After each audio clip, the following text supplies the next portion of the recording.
Hey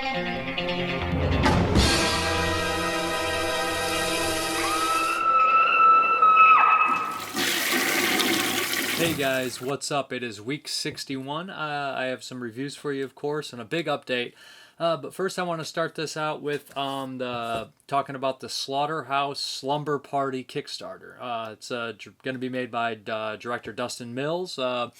It's on Kickstarter right now. The trailer just premiered. It has a bunch of people attached to it. Aaron Ryan, Haley Madison, Kayla Elizabeth, Kenzie Phillips.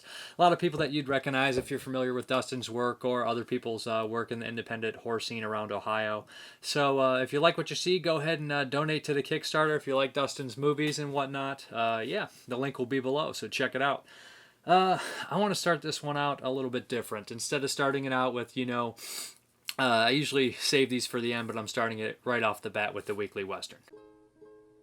Let's go.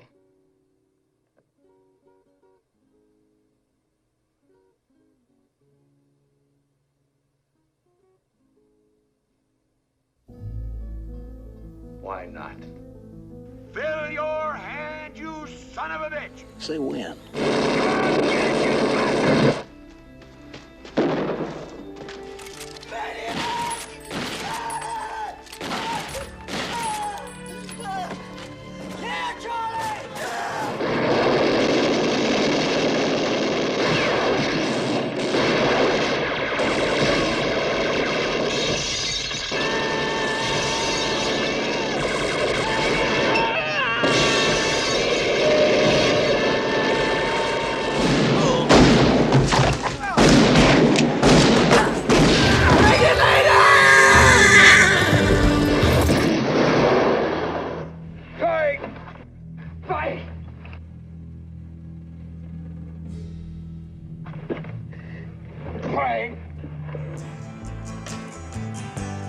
Feel I'm knocking upon heaven's door. Knock, knock, knocking on heaven's door. Hey, kitty, you bastard! It's you and I!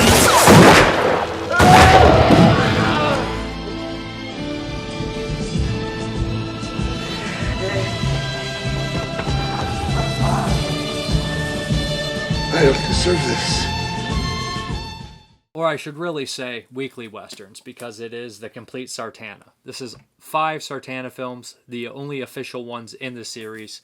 Like many spaghetti westerns, the series had that problem where it was they made 500 spaghetti westerns in like a 10-year period, and there was Sartana ripoffs, Django ripoffs, Trinity ripoffs, all sorts of stuff here. So yeah, there's the 5 official Sartana films. I watched them all back to back. I had never seen them before, so bear with me. They do bleed together a little bit. 4 of the 5 star Gianni Garco, and one of them stars George Hilton. Both these guys have been in a bunch of Italian stuff. Gianni Garco I know from Five for Hell with Klaus Kinski, the war film, and George Hilton's in some Sergio Martino Gialli.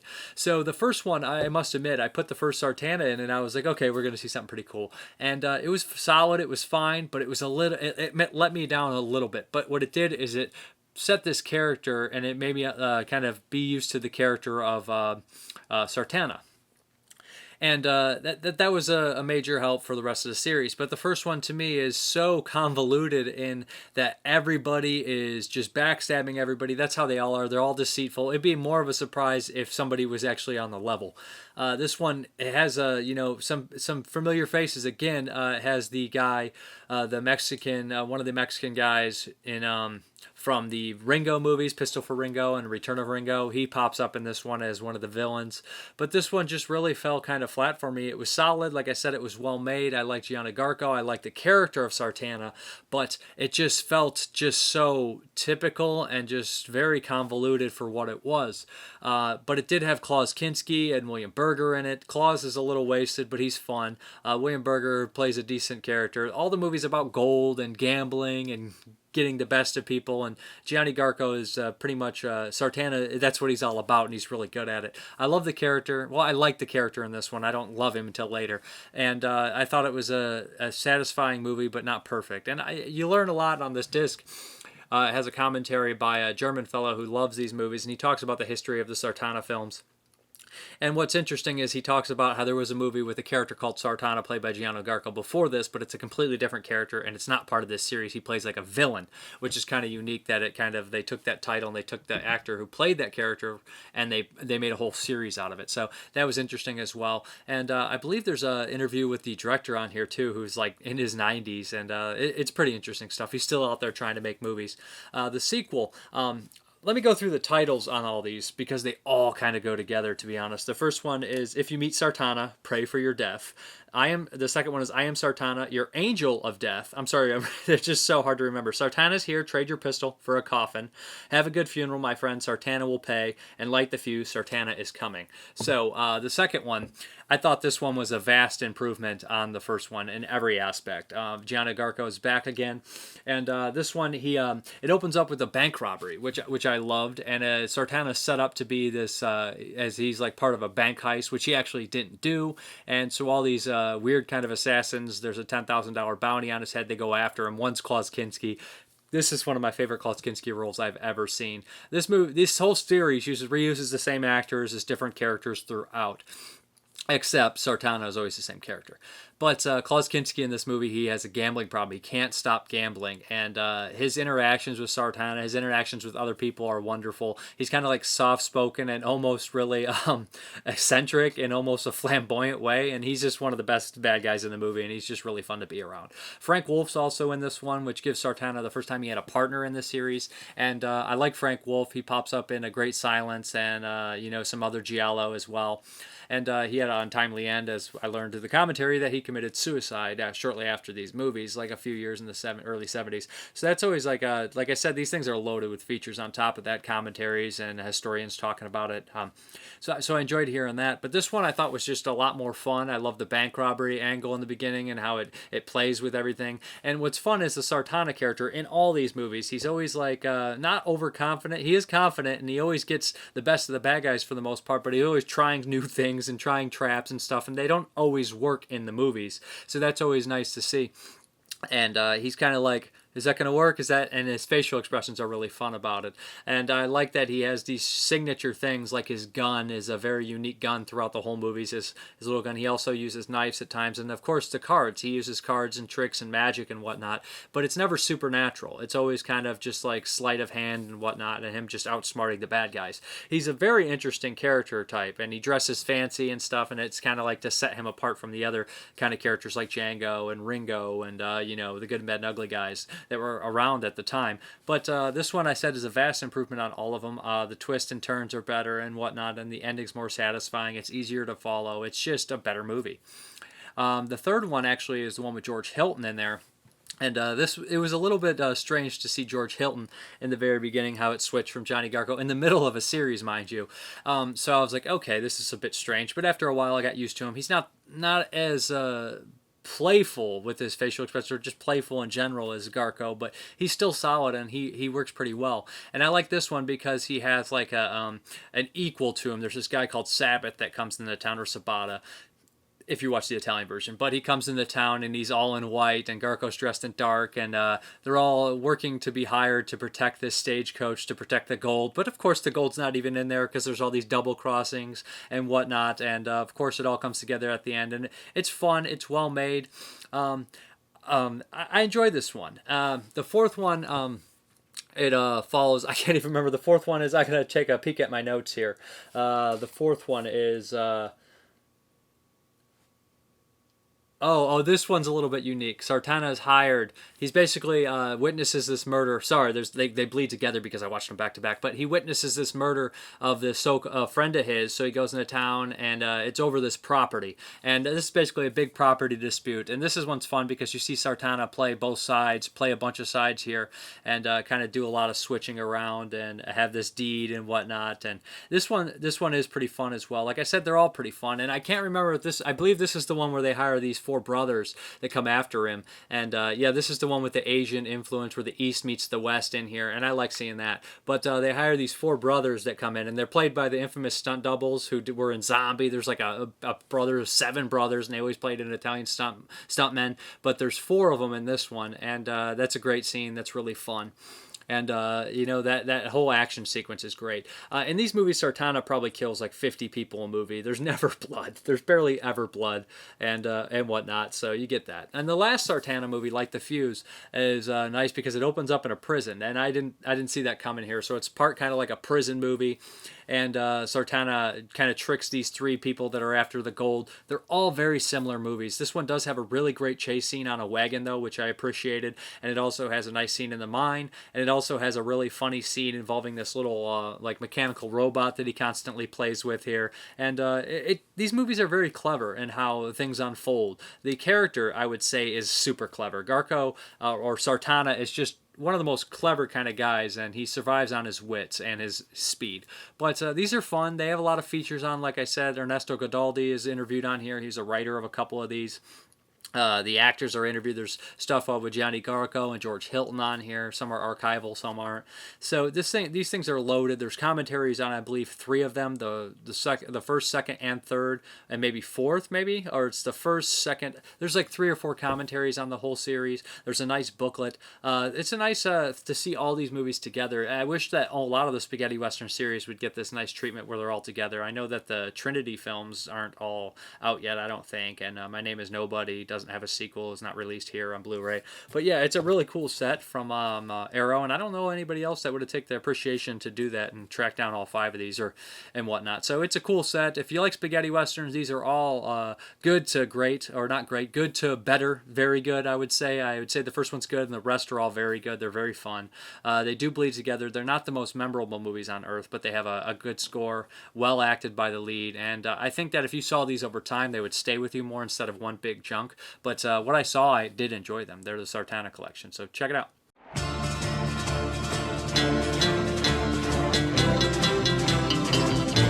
Hard luck, mister. You shouldn't have poked your nose in this. Better pray for your mortal soul. I'll pray for yours.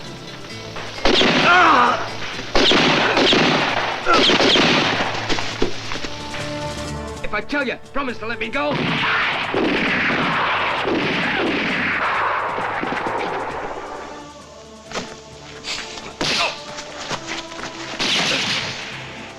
He realized that Sartana was such a big hit in Germany that he immediately took Gianni Garco under contract.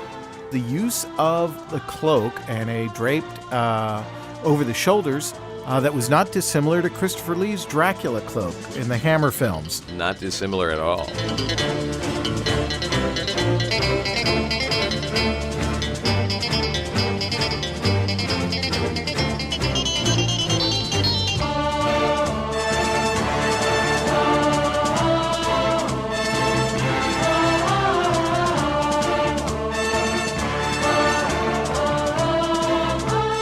Acquisivi un atteggiamento fisico dell'uomo, del cowboy, di gente che sta nella prateria.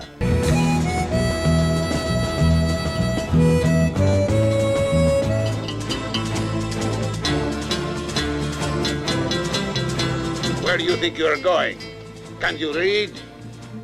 That sign means you. Clear out or I lose my temper.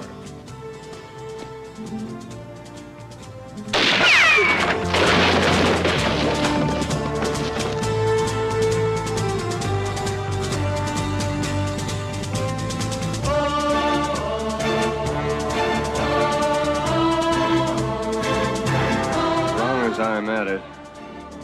Guess I ought to pray for your souls, too. Good book says, pray not only for the virtuous, pray for the sinners also. They need it most.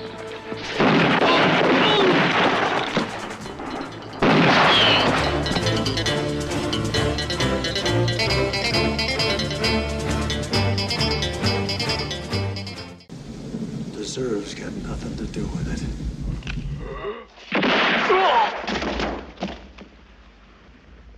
When you have to shoot, shoot, don't talk.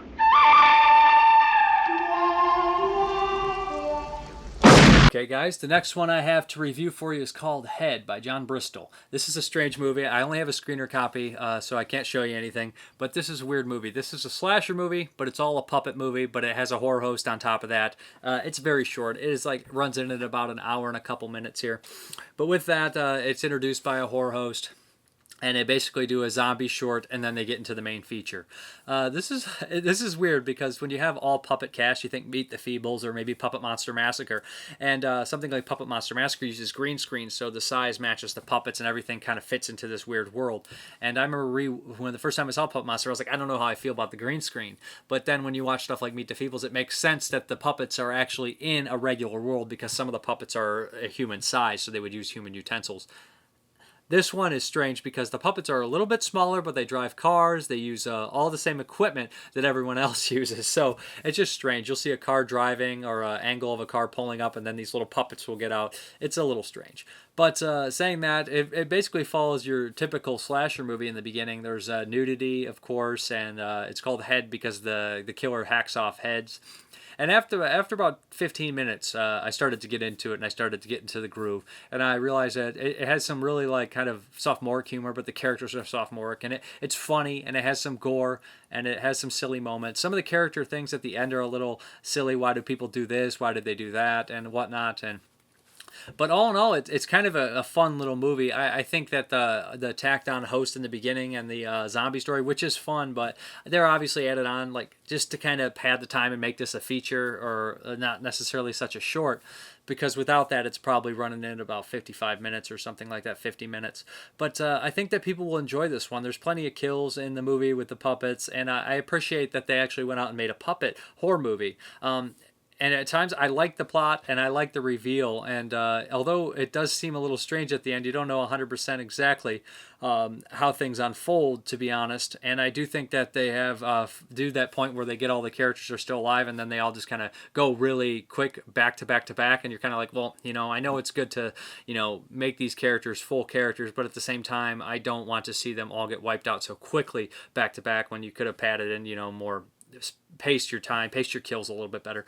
But it's all right, and I appreciate that not many people go out and make puppet movies. And I laughed a couple times. There's some good jokes in here. Some of the puppet designs are fun. Well, they look completely different and whatnot. So yeah, and it has some gore in there, and it has a nice little twist at the end. And there's a cool shrine scene. Like every slasher movie, they have to have a shrine where all the bodies are hidden, and I really like the shrine in this one. It's pretty cool. Okay, the next one is The God Inside My Ear. This was sent to me by the filmmakers Joe Baden. I believe this is his first movie. He hadn't done anything else, and this is a strange one. This is one of these movies where it's kind of like surreal, but kind of also silly at times, only because the characters are so zany and bizarre. Well, this girl, her boyfriend leaves her to join kind of a cult, and after that she starts to have this mental breakdown, and she starts to slip into some weird thing where her mind starts to go a little bit, and she starts seeing weird things. She starts hallucinating, but she lives in a world where everybody's even crazier than she thinks she is. So she'll go and she tries to date new people, and they're just completely insane. Her landlady is completely annoying and loud, and she has a dog. It reminds me of very much of the Belle Ferreira Miss 45 situation here, where we have that annoying landlord constantly annoying Zoe. So there's that in there. There's that aspect, and then her friend aspect, kind of like looking into her. But there's a lot of scenes where they kind of just go surreal and do some cool things. I like the lead actress. I think she's pretty good. There's obviously some religious context in here and stuff. But it's one of those things where all the characters, it's almost like, I don't want to say Rosemary's Baby because the filmmaking Rosemary's Baby is completely different. And it's much more serious movie, but it has like, this one feels fairly serious most of the time. But then you have these weird characters that come in that are completely nutsoid, and they're just so strange that, and then you kind of have that psychological thing going on. It's kind of like a low budget artsy, no, I don't want to say artsy because Roman Polanski is artsy, but low budget, like kind of inspiration from something like a Polanski or something, but also a little bit zanier and goofier, especially when you introduce a talking dog, which is just, I think, a little bit too much in this one. But there's some pretty unique moments. I don't think the kills particularly were all that great, but the movie's not really about the kills.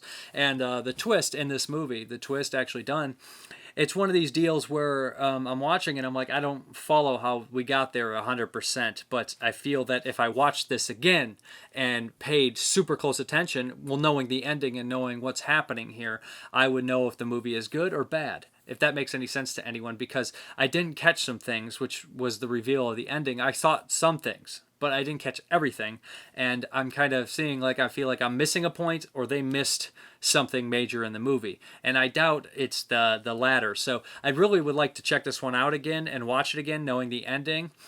it's one of those deals like In Memory Of. When I was watching it, I was like, this is pretty good. And then the ending came and I was like, huh. And then I thought about it. Then I watched the commentary. And I was like, duh. And I started watching again. And I seen how it was going. And I was like, oh, yes, that's very smart.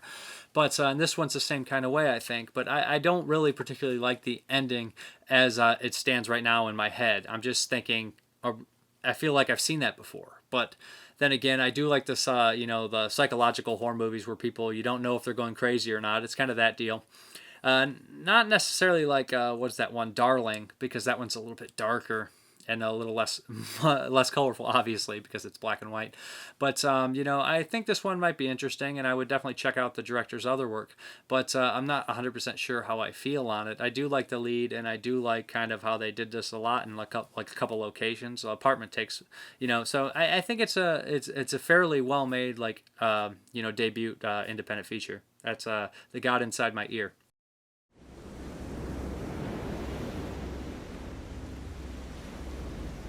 I'd like to hypnotize you. Hypnotize me. Are you okay with that? At this point, I'll try anything. Okay, well, I need you to look into my eyes and pick your hands up like you were surrendering. Good. Now focus and let go at the same time. Now tell me, what do you see? I see men. What kind of men? Men controlling me, harming me. And how do you feel? I'm broken, ashamed, controlled. Now what do you see?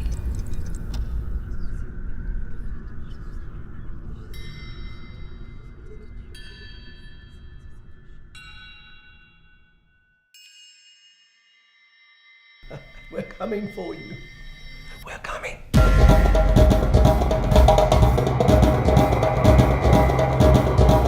We are already dead, people!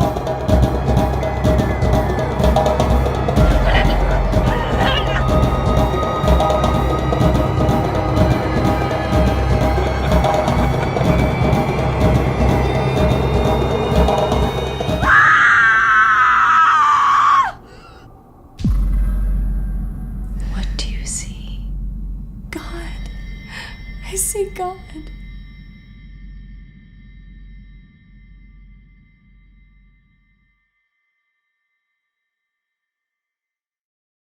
Okay, we have another screener that was sent to me. This is Taste Me, Death-scort Service 3. Usually these were directed by Sean Donahue. They were made by the Sleazebox guys, but Chris Woods, Sleazebox director, actually directed this one. This one runs in at about an hour and 40 minutes, which I thought was kind of long for these. The first Death-scort Service was one of the sleaziest movies I saw. It kind of reminded me of like a more like a low-budget modern day, like New York Ripper or something like that. And I appreciated what they were going for. I felt a little less about the sequel. And, I thought it was kind of a rehash a little bit. And this one, it's not a rehash. I don't know how I particularly feel about it, but the plot's a little bit different. And I think that's kind of cool. Instead of having, someone strictly killing all these women, there's this other angle about and it focuses more so on the prostitutes and a character who's hired as security, played by Eight the Chosen One, in there. So there's that going on. And they actually kind of develop some, emotional levels in here. It has the Sleazebox regulars, a bunch of people. Almost all of them are in this one. Bob Glazer, Sean Donahue makes an appearance, Eight the Chosen One, Ashley Caputo, I believe you say her last name, Crystal Pixie Adams. A bunch of them are in here. I recognized almost all of them from the previous films were in this one. And Joel D. Winecoop, of course. It's always great to see him. And the guy who plays the other cop, I can't remember, he pops up in all of them too. So if you like their movies, it has all their cast in here. I must say that this is one of they keep getting sleazier and sleazier and sleazier. To be honest, this is so graphic at times that it's like one step above being a porno at times. There's no penetration or anything like that, but there's real masturbation. You don't see this much typical full frontal nudity in movies, to be honest. And all shapes and sizes of women naked in here. There's naked guys, everything. So Lots of weird stuff going on in this movie, but 8 the Chosen One basically saves a prostitute from being assaulted, and he gets hurt in the process. This prostitution house takes him in and helps him, and they say, "You want to be security here?" He agrees, realizes something strange going on. Joel D. Wynkoop and his partner are trying to figure out who's killing these girls, but something else is happening. It's called Taste Me, and there's a little bit of cannibalism going on, if you guys know what's going on. So, yeah, and I like the twist to that. It's a little bit different, and I think that usually, just the typical slasher thing is it's been done. We already seen that a couple times, which is nothing really wrong with that, but I like that they added some new elements to it. There's some sound issues in the beginning outside. I noticed that almost in the beginning, just at a couple times when they're outside, you can hear like against the camera. That's typical in a lot of low-budget movies. 8's always fun to watch. I think that he is a very dedicated actor, and Joel D is always one of my favorites to watch because he's also very dedicated and extreme, and I like that in a low-budget cinema. This movie has like a lot of serious gross things in there, a lot of nasty gore. I don't think the kills are as inventive as the first two movies, but it does have a lot of sleaze in it, if that's what you're looking for. Almost too sleazy for me, to be honest. It's just a little bit kind of gross and stuff. But I do think that I like that they changed it around. I don't think the kills are as strong, but I think that some of the performances are maybe a little bit better. I think that the role Bob Glazer got to play was really fun for him, and he has fun with it. And I like when he looks at the camera at one point and does this. He kind of winks at the camera, and the way that was done was actually, I think, really appropriate. The one major complaint about this movie is that it doesn't really know its tone. At times it's fairly serious and fairly like dark drama at times, and graphic and gross, nasty horror movie sleaze thing. And then other times it gets really silly. Like the whole movie comes to a complete stop during this scene where this guy, hires some prostitutes to lose his virginity on his birthday, and the whole movie comes to like a screeching halt and becomes almost like a comedic scene for like 15 minutes. And it's not necessarily like worse than the rest of the movie. It just doesn't fit with the rest of the movie. I mean, this is one of these deals that you know what you're getting into. If you like the first two, you should like this one. I don't know if this one's necessarily for me either, but it's sleazy. It's like a modern day Ruffy or something like that. I would say that the Sleazebox does the most modern day Ruffies without actual penetration. I know this is coming out very shortly, and they advertised for a fourth one coming out too. But yeah, it's got a slew of Sleazebox regulars. It's got all the nasty, murders and stuff, and actual guts, and just gross things happening. People doing really explicit things. Man, I got to say that the Sleazebox actors and actresses are a dedicated bunch. They do lots of stuff that I don't think a lot of actors and actresses would do. They don't seem to have many limits. They must really trust their filmmakers that they're working with. But yeah, if you like their sort of things, you should like this one. I think that for me, it's just really sleazy, really dirty, and sometimes I like that. I typically like my sleazy, dirty is New York and stuff like that, old school movies. But yeah, this is more sleaze from Sleazebox. Hello, love. How are you doing this evening?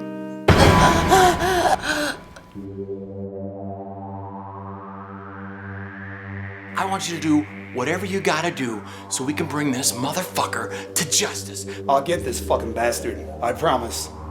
Good evening, sir. My name is Frederick. Come on in.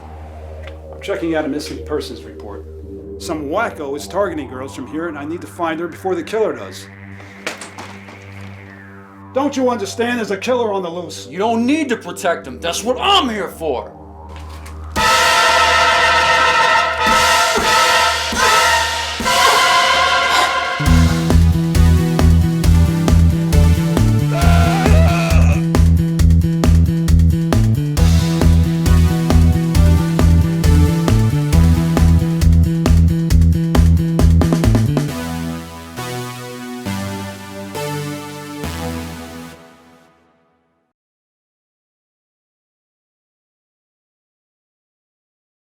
Hey guys, we're here to do another WolfCop, the sequel to WolfCop.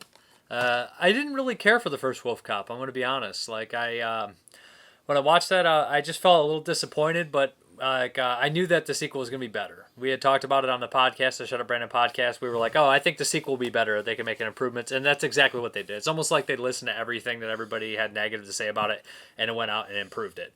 Have you ever seen a movie more Canadian than this? No. I don't think I've ever seen a more Canadian movie than another WolfCop. I don't think I've ever seen a movie take place in Canada. They try to hide it back in the old movies. There's a bunch that you can tell as you get older that they're Canadian movies, but then they like try to hide it. But now they just embrace it as they should. But this is so Canadian that it even has Kevin Smith in it, who's American, but who loves Canada so much. He's actually the mayor in this movie, and it's funny because he's like wearing he's the mayor, but he's wearing his standard hockey jersey underneath it. This follows WolfCop, of course, and it's basically as he fights an evil organization that's bent on overtaking the world. It feels like a comic book. It's kind of raunchy, over the top, really silly. And it has inspirations from like RoboCop and stuff like that. Even the opening with the Astron 6 boys is a lot like the opening of RoboCop with the van driving away and stuff. I love that. I love seeing that. But yeah, it's gorier. The special effects are really good in this one. They are really good. Really practical, too. I didn't see any CGI, which you got to give it up when a movie goes out and does practical effects for 90% of the movie when it's so unheard of to do that kind of thing nowadays. I thought WolfCop looked pretty good himself, and there's even there's a better sex scene in this one than the first one. What'd you think about it? I like everybody's costumes. The little gremlins that show up later on in the movie were pretty sweet. The basic plot of the movie is they bring back one of the old characters, and they do a really stupid way to say that why he was gone, and it wasn't really the original one. You don't really care, because I hated the ending of the first WolfCop. But I like what they do. They bring back this character, and the way they have this evil organization that wants to plant these things, little creatures, in your body through beer, and they come out and they pop out of your body and they can kill you and they run amok and they look like a little lizard gremlins. So it has inspirations from Gremlins as well as RoboCop, and it just feels really like very 90s actually. Feels late 80s, early 90s Toxic Waste style movie to me. I don't know why. Yeah, it is like a Toxic Waste movie. The soundtrack in it, like the musical numbers are phenomenal. Yeah, they're very fun. And they're very catchy. They're stuck in my head. You're a strange animal. Yeah, that song. And it's actually an old song, too. It is, I think yeah. they got the rights to that song. But, yeah, I really enjoyed it. The special features are a little short, only 5-minute, 10-minute, 15-minute little segments. They're okay. I actually like what they did. They seem to have a lot of fun, and I hope they keep making them because they're getting better. Like, the first one, like I said, was okay, but this one I really loved. I couldn't find anything that I hated about it. It's very stupid. It's very silly, but it's fun, and it just never let me down. I was never bored throughout the entire movie. Lots of effects. They make a nice little small town, and they do these, like, it's actually kind of like clever comedy at times, too. Like, the reoccurring gag. Every time somebody on the radio, like, you hear it on the other side, because that's exactly how those are. You're just like, what? And like every time somebody talks on the radio, they're like, hey, 10-4, and then it'll cut through the other side. I'm like, and it does it like 50 times. Just made me laugh so much. And Kevin Smith's got a great role in it. The acting ranges. Some of it's not as good as the others. You know, some people stand out. Some people are a little bad. But, you know, it is an independent movie. They're not bad, but they're just not as good as some of the other ones. Ultimately, it all works. It all works. It fits perfect. And everything's funny in it. It's all funny. It's all silly, and it's all practical gags and effects and whatnot. It's just a blast, and they incorporate. Like I said, it has the Astron 6 guys in there, has Kevin Smith in there. It's like they took like everything that any American would know about horror movies or like independent horror movies and all, and like, hey, we'll shoehorn these in there for the people. I mean, there's lots of beer drinking. Lots of hockey. It's just so Canadian to me, and I don't know anything about Canada except what the TV tells me. I've been there before, but no, it's just really fun, and I really liked it, and it's a blast, and it's like $12 on Blu-ray. I mean, I heard at Best Buy they have both of them together for like that price or something cheap like that. But the first one's okay, like I said. You might need to see it because I forgot some plot points of the first one, and I was like, what? What's going on? And I was like, oh, now I kind of remember. But it's just a lot of fun. I didn't see the first one, and I enjoyed it just as much, so... Who's your favorite character in it? The robot. Oh, the robot was awesome. I forgot about the robot. Wish he was in it a little bit more. I just want to look like that. You know what it kind of has the vibe of? Just a much goofier version of like Hobo with a Shotgun. Okay, I can see that. I love Hobo with a Shotgun. That's a good movie. I love that movie. But yeah. Yeah, it feels kind of like it almost like comes from like a little goofier, zanier, sillier version of Hobo with a Shotgun. Mm-hmm. Like it's definitely in a weird like city where nobody's paying. Nothing's exactly right, but. And next time, get Henry Zabrowski. Oh yeah, I was like Henry Zabrowski should have been in this movie. Yeah. He would have been perfect in this movie. I hear he's in Return to Nukem High. He's in the He's in Return to Nukem High. The second to Return to Nukem High.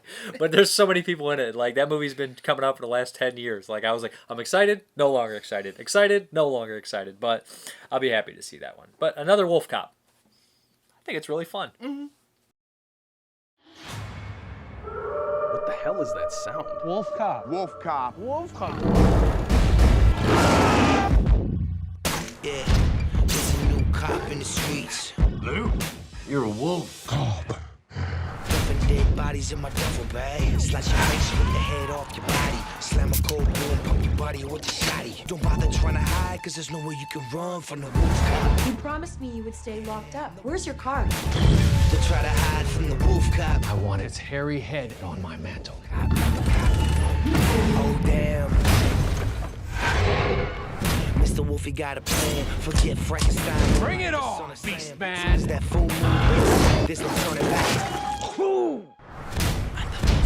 We don't need any unnecessary attention. Woodhaven PD is all about discretion. Yeah, you've got everything under control. Cause I'm the wolf cop. Yeah, looks like I brought a knife to a wolf face. Okay, guys, we're going to hop into the VHS Voyage. And this is Loch Ness Horror from 1980. Is it 81? 81. And it's PG, and it's by Larry Buchanan. I guess Larry Buchanan did a bunch of low-budget kind of crummy stuff, and this is absolutely no different. Okay, what we have here is these guys after the Loch Ness Monster, of course. And on top of that, there's a crazy old Scottish scientist who has been looking into this for years. In the very beginning of this movie, a plane crashes into the water, into the Loch Ness in World War II. And it all ties into the movie in ridiculous ways. Okay, what we have here is it's a really boring creature feature, to be honest. Okay, it opens up with two Americans diving for the Loch Ness Monster. Within the first 10 minutes, you see the monster. In full view, they don't hide anything, so they didn't obviously go to the Roger Corman school. Maybe they did, but they didn't learn anything from it. So the monster's shown in detail. He doesn't look very good. He looks kind of like paper mache, rubber. I appreciate it that they went out and made a monster flick, because it's not the easiest movie to make actually in the 80s, because you have so much special effects to compete with, and they obviously didn't have them. It's dirt cheap.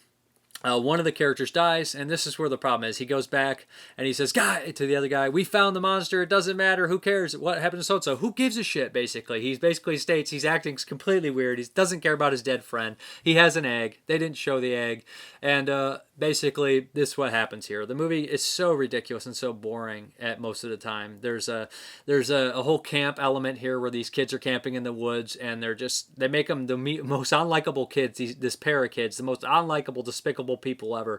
And of course they set them up to one of them to be killed by Nessie. There's lots of bad forced accents in here, Scottish accents, and I actually believe this had to be shot in Scotland. And if they didn't, that's one thing. I don't know exactly how the Loch Ness looks, but if they did shoot this there, I mean, it does look like it, and I got to give them props for that. I do like the location regardless, the woods and the water and the atmosphere. It has a decent atmosphere, to be honest. But the monster looks terrible. The acting is some of the worst I've ever seen, and the characters are abysmal. The dialogue's really horrible too. All that stuff, and the screenplay is terrible too. At the very end of the movie, they introduce 5 or 6 new characters, or like 4 or 5 new characters that do major plot points that do major things in the movie, but they have no character, and they're introduced like they're going to have character, but they're only going to be in the movie for 5 more seconds. So it's just like, oh my god, why? What's the point of this? It's really sloppy. It's just very, very dumb and very, very boring. And I kind of like the monster. I did laugh out loud when he appeared on screen by myself. And at times he looks like paper mache. At times he's rubbery. At times there's smoke coming out of his nose. But the cutting, the editing, it's just bad. It's just a bad movie all the way top to bottom. It's not well made. It's not well acted. A couple of the actors are a little bit better. But for the most part, it's just a lot of forced dialogue, a lot of like espionage element added into with the World War plane that's just garbage. It's just beefs up the running time, which I don't want. But I just can't recommend this one. It's really boring, and the cover art's great, and I just wish it was more like that and less what it is. But just not good. Not a good movie at all. I'm sorry. I wish it was. I mean, I don't enjoy this any more than anybody. I don't enjoy watching bad movies like this, but it's not good. Loch Ness Horror. Skip that one. Some people call it a legend, others call it a lie. Is there a monster in the Loch Ness bog? Or is Nessie just a horrible apparition swimming deep in the Scottish folklore? One man searches for science, another wants to pilfer for profit, but both find bloody horror.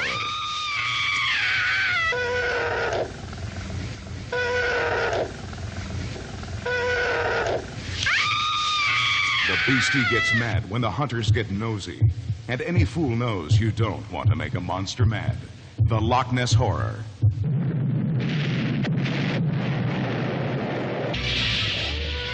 Don't come looking for Nessie unless you're looking to die.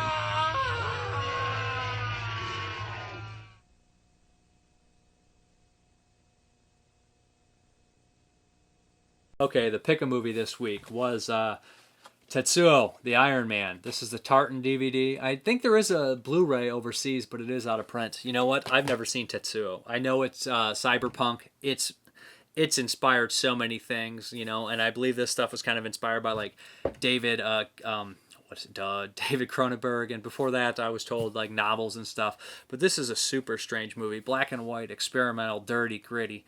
I love that kind of stuff. It's a very short movie too, an hour long. We have this guy who appears to have gotten and wronged some people. Him and his girlfriend have wronged somebody in some sort of accident. Don't want to spoil too much. And it's kind of a revenge story, but instead of your typical I'm going to go out and kill you or go out and do something bad to you, he does do something completely weird to him. He somehow injects this strange metal thing into his brain, which causes him to turn into this metal man, this organic metal thing that absorbs and changes his molecular structure into some sort of like mecha suit, and whatever he comes in contact with keeps absorbing it. So we get this really nasty body horror man turned to metal thing, and at about the halfway mark it turns into this strange comic book thing where he has to fight the guy who did that to him, but he has more rusty parts, and it's just strange, and he has a drill wiener. Okay, but it's such a weird, crazy movie, and the editing is perfect. The sound design is great too. The sound design at points, in the beginning when there's a piece of metal growing out of his face, he grabs it and the sound design and the way it was edited just made me jump. I was like, whoa! It kind of freaked me out a little bit. So that was very interesting to see them do that, have that kind of power just by their editing and their sound design. And it does a lot of stop motion. It does these weird cut-ins that work perfectly. This kind of surreal industrial stuff that I really enjoyed. And I have seen movies that were inspired by this, like Machine Girl and other things like that. But I had actually never seen Tetsuo, and it's been on my long list of movies to check out for years. I had it, like I said, but I was kind of blown away. There's so many iconic images in the movie, and there's actually some really genuine scary moments when he meets the girl in the subway and she starts chasing him. That is just pretty intense stuff, and it gets very surreal and out-of-body stuff, and at the end of the movie, you can tell it's so ambitious, and it wants to be so much bigger than it can be, and I'm looking forward to checking out the sequels, but this is just a super bizarre, unique movie that it looks like it was made on a budget, looks like it was very experimental, and it looks very good too. I mean, like as good as cheap movies can look. I wish I had the Blu-ray, to be honest. But I really liked how it looked. I really liked what they did. I thought it was edited fantastically. I thought the sound design was fantastic. And I thought that there was some genuinely like gross, terrifying body horror moments in here. And, not many movies can pull off a drill penis and not come across hysterically stupid. But this one is it's definitely a unique movie. There's not very many features on here, which is unfortunate. But, it's an early DVD. But, I'm really happy. The person who picked that one for me to check out. I keep getting good movies. Woman Under the Influence and Tetsuo. That's just such a wide array of movies.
let's hop into the Pick a Movie drawing. If you guys ever want to enter, send me a message on Facebook, or leave a message on the Screaming Toilet page, or YouTube, whatever.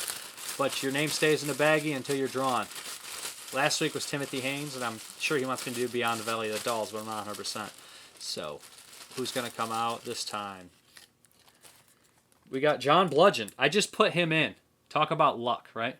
Just put you in. You just won. Let me know what you want me to do. Let's get into the Q&A. Andrew DMB from YouTube asked me, what are your thoughts on Tarantino's films? Be curious to know how you feel about his films. I love his movies personally. I know a lot of people don't like them, but I like that he loves movies, and I can tell that he loves movies, and sometimes I get the shout-outs, sometimes I don't, but a lot of times I do, so I enjoy seeing that. And he somehow uses the soundtrack and music cues better than any other director right now, I think. Anyway, question upon that. What do you think about his latest film coming out next year or so? Not sure release date, called Once Upon a Time in Hollywood. I'm excited to see it. I've seen all his movies in theaters since I was how old was I? Since I've been able to go, you know what I mean. I think I saw Grindhouse. What was it? Grindhouse. I saw all of them since their Hateful Eight, Inglourious Bastards, Django. I'll see anything he puts out in theaters, and I'll probably buy it even if I don't like it. So I'm a big fan of his. 80s film fan. What is your favorite road horror thriller? Breakdown, Duel, Hitcher, The Car, Inc. I think mine would have to be the Hitcher original, of course. I think that's mine too. I haven't seen as much road horror as I'd like, but I really have a hard time picking anything better than the Hitcher. Hitcher's one of those movies that I haven't seen in a long time, but I memorized lines from the movie. He won't be going anywhere. Why is that? Because I cut off his arms and his legs and his head. That's one that always sticks in my head, that line. Matt Brown, what was your favorite release last year or so far this year? Last year? Just some off the top of my head. Well, I wrote some down, but I didn't do in-depth research. But I love Devil's Reign, Devil's Honey, Suspiria, Between Night and Dawn, the box set, Evil Ed, Brain Damage, Blood Rage. Those were all great releases. And favorite release this year so far is Night of the Living Dead from Criterion. The Last House on the Left was great. Threads, Images, Basket Case. Those are all really great releases that I thought were awesome. So yeah, hopefully that answered all your guys' questions. Now let's hop into the update. Okay, guys. Let's hop into the update. It's a pretty big one. This one wasn't from the Kino sale, but it is a Kino title. I got this from Hamilton Books, pretty cheap. This is called Funny Bones. It has a nice cast. Oliver Platt and Oliver Reed. Love Oliver Reed, so had to grab it. It only cost me. Set me back about $7, so couldn't say no. Then we got, this is from the Kino sale. This is Report to the Commissioner. Not seen this one. I remember it had a decent looking cast. It looked pretty cool. I believe Yalfam Kodo was in it, so I said, why not? Grabbed it. I believe he's in that one. Yeah, Michael Moriarty as well. That's cool. Then we have one of the sequels to In the Heat of the Night with Sidney Poitier and Martin Landau. This is They Call Me Mr. Tibbs. I've never seen the sequels. I know that they're more action-oriented is what I hear, so cool. Then what do we got next? Of course, can't have one without the other. The Organization with Sydney again. So, again, these are Kinos. Kino had that crazy sale that I picked up so many titles. Won't have to buy a lot from them for a while. We got The Offence with Sean Connery. Again, a Kino sale. Not seen this one. Looks cool. Gotta love Sean Connery. We have Monte Walsh with Lee Marvin. Gotta love Lee Marvin. Western here. Not seen this one.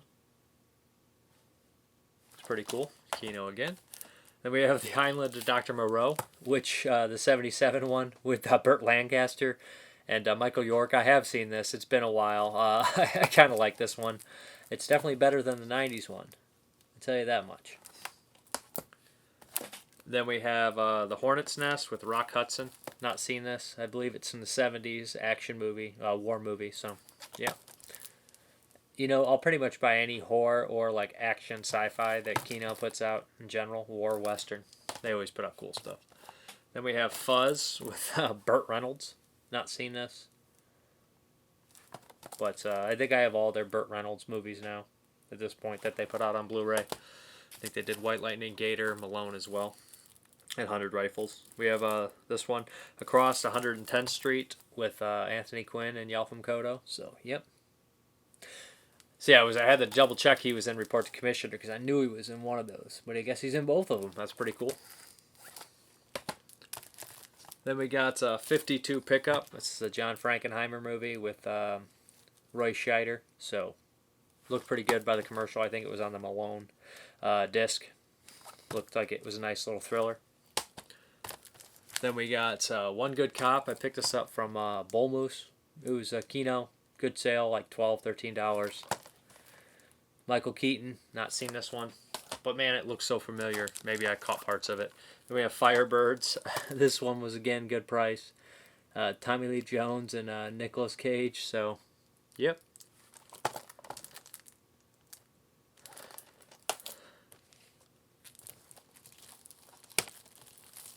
Then we got some other ones here. We got Andrei Tarkovsky's The Sacrifice 4K scan from Kino. Not seen this, but the trailer looked amazing, so I grabbed it. Looks like it has a lot of stuff on there too, so cool. Then we have Legend of the Mountain. This movie was again from Kino. This one looked insane. Looked like it had lots of cool stuff going on. Had to grab it for the sale. And we got the Salamander. This is a Kino Scorpion release. So, has a nice cast down there. A lot of these you can never get that cheap, so when they have the sale, I go a little nuts. Then we have a few Criterions that showed up. Not all of them showed up, but a decent amount showed up. We got Cul-De-Sac by Roman Polanski. I've never seen this one, so I know Donald Pleasant's in it. That's enough for me to check it out, and Roman Polanski's name. Then we have Michael Cimo's Heaven's Gate. I know this was supposedly like an infamous disaster and changed the landscape of independence for years, being able to get funding for movies and whatnot. Director of Deer Hunter. Not seen it. Has a great cast. It's supposed to be this like epic long western. This is like a director's cut, the final cut or whatever, but Heaven's Gate. Then we have Silence of the Lambs. You know, it's been a long time since I've seen Silence of the Lambs. I never had the Blu-ray, so I'm glad to finally get it in this awesome Criterion edition. This is a classic. I mean, everybody loves Silence of the Lambs. You either like it or you're wrong. Then we have some DVDs. I went to Allied. This one's still sealed. It's a triple feature. American History X, which is a good movie. History of Violence, which I've never seen. And True Romance, which is why I bought it. I love True Romance. Actually, one of my favorite movies I didn't have on Blu-ray. Had the DVD, had the Voodoo code. But these are 3 separate discs. And you can't get the True Romance disc in the States for that. Cheaper a lot. It's a lot more than $10. So for all 3 of them, 3 different discs, why not? Then we have this was $2. Dances with Wolves. I mean, I'll hope to get those stickers off there eventually. But, you know, classic movie. Kevin Costner. You know, $2. Why not? This one was $5. LA Confidential. It had been years since I've seen this movie. I wanted to recheck it out. I know it had a nice cast in there. It was pretty good. So, been a while. This was a surprise to see in an Allied used store around here. Birdman of Alcatraz with Burt Lancaster. It's an Olive release. For $6, I had to grab it. You know, you don't see those every day in an Allied around here. But they had a bunch of Olive, which was pretty cool. What else do we have? We have Hercules from Scream. I got this from the Hamilton books. I was hoping the price would go down, but I had to kind of have these. Ennio Costarelli. They're supposed to be nonsensical, crazy, like with Lou Ferrigno as Hercules, so I couldn't pass it up. Then we got The Adventures of Hercules 2. This is, again, Lou Ferrigno, Ennio Costarelli. I'm probably saying his name wrong. He's done tons of stuff, including Inglourious Bastards, the original. So yeah, I'm looking forward to checking those out. And the last was the Hamilton books. This is The Baby Needs a New Pair of Shoes from Code Red. They had it pretty good price there, so I grabbed it. Not seen this movie. Don't know much about it. The trailer looked really wacky, so I grabbed it. And a DVD, which I believe I already had. This is Catch, or Catche, by Michael Haneke. So yeah.